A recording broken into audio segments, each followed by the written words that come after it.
Ons lees die oordenking vir die 12de September uit Die Here is my herder, en dit met die vriendelike vergunning van Lizette Marie. Die opskrif vir vandag is Dankie, dankie.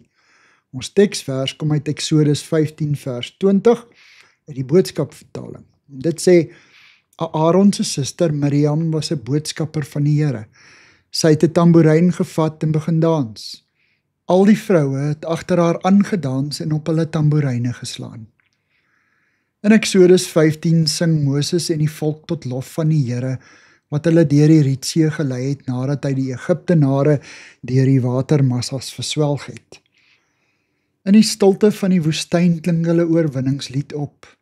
Ek wil tot eer van die Here sing, omdat hy hoog verhewe is.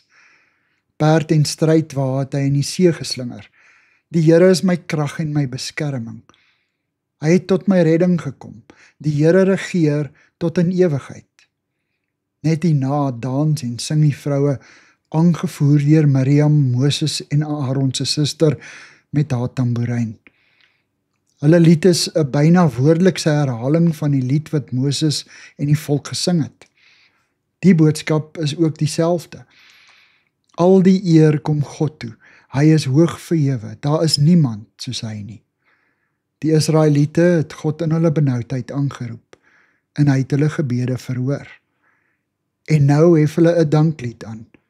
Oor en oor loof die ganse volk God se wonderdade. En dan val Miriam en die vroue met hulle vreugdeslied in. Hulle dankbaarheid ken geen perke nie, en hulle maak dit aan God bekend. God wil hoor dat ons bly is. Hy wag vir ons dankliedere en gebede en uitbundige danse voor sy aangesig.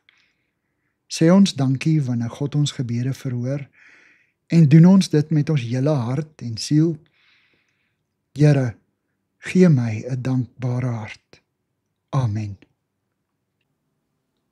Dankie vir die saamkuier. Ek deel Lizette se kontak en webblad besonderhede in die inligtingsparagraaf van hierdie voorlesing.